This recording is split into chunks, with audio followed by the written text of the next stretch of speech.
करवा चौथ की पौराणिक व्रत कथा। बहुत समय पहले की बात है। एक साहूकार के 7 बेटे और उनकी एक बहन करवा थी। सभी सातों भाई अपनी बहन से बहुत प्यार करते थे, यहाँ तक कि वे पहले उसे खाना खिलाते और बाद में स्वयं खाते थे। एक बार उनकी बहन ससुराल से मायके आई हुई थी। शाम को भाई जब अपना व्यापार व्यवसाय बंद कर घर आए तो देखा उनकी बहन बहुत व्याकुल थी।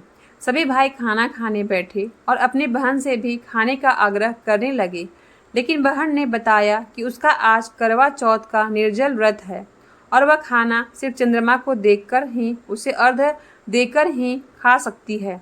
चूँकि चंद्रमा अभी तक नहीं निकला है, इसीलिए वह भूख प्यास से व्याकुल हो उठी है। सबसे छोटे भाई को अपनी बहन की हालत देखी नहीं जाती और वह दूर पीपल के पेड़ पर एक दीपक जलाकर चलनी की ओट में रख देता है। दूर से देखने पर वह ऐसा प्रतीत होता है कि जैसे चतुर्थी का चांद उदित हो रहा हो। इसके बाद भाई अपनी बहन को बताता है कि वह चांद निकल आया है, तुम उसे अर्घ्य देने के बाद भोजन कर सकती हो। बहन खुशी के मारे सीढ़ियां पर चढ़कर चांद को देखती है, उसे अर्घ्य देकर खाना खाने बैठ जाती है। वह पहला टुकड़ा मुंह में डालती है तो उसे छींक आ जाती है, दूसरा टुकड़ा डालती है तो उसमें बाल निकल आता है और तीसरा टुकड़ा मुंह में डालने की कोशिश करती है तो उसके पति की मृत्यु का समाचार उसे मिलता है। वह बौखला जाती है। उसी भाभी उसे सच्चाई से अवगत कराती है कि उसके साथ ऐसा क्यों हुआ। करवा चौथ का व्रत गलत तरीके से टूटने के कारण देवता उससे नाराज हो गए हैं और उन्होंने ऐसा किया है। सच्चाई जानने के बाद करवा निश्चित करती है कि वह अपने पति का अंतिम संस्कार नहीं होने देगी और अपने सतीत्व से उन्हें पूर्ण जीवन दिलाकर रहेगी। वह पूरे 1 साल तक अपने पति के शव को पास बैठी रहती है, उसकी देखभाल करती है। उसके ऊपर उगने वाली सुईनुमा घास को वह एकत्रित करती जाती है।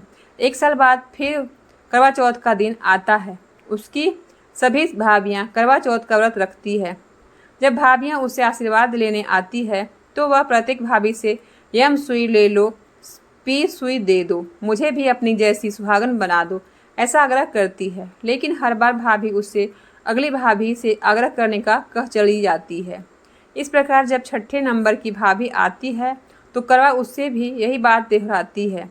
यह भाभी उसे बताती है कि चूँकि सबसे छोटी भाई की वजह से उसका व्रत टूटा था, अतः उसकी पत्नी ही शक्ति है, वह तुम्हारे पति को दोबारा जीवित कर सकती है। इसीलिए जब वह आए तो तुम उसे पकड़ लेना और जब तक वह तुम्हारे पति को जिंदा ना कर दे उसे नहीं छोड़ना। ऐसा कहकर वह चली जाती है।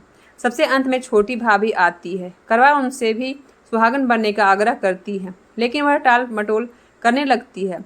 इसे देख करवा उन्हें जोर से पकड़ कर लेती है और अपने सुहाग को जिंदा करने के लिए कहती है। भाभी उसे छुड़ाने के लिए नोचती है, खसोटती है, लेकिन करवा नहीं छोड़ती है। अंत में उसकी तपस्या को देख भाभी पसीज जाती है और अपनी छोटी अंगुली को चीरकर उसमें से अमृत उसके पति के मुंह में डाल देती है। करवा का पति तुरंत श्री गणेश कहता हुआ उठ बैठता है।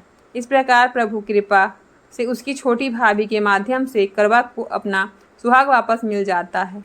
हे श्री गणेश, माँ गौरी, जिस प्रकार करवा को चिर सुहागन का वरदान आपने मिला है, वैसे ही सब सुहागनों को मिले। दोस्तों, आशा करती हूँ आपको ये कहानी अच्छी लगी होगी, तो लाइक करें, शेयर करें और अपना कमेंट करके अपना राय जरूर दें। मेरे YouTube चैनल पर पहली बार आए हैं तो सब्सक्राइब जरूर करें। धन्यवाद।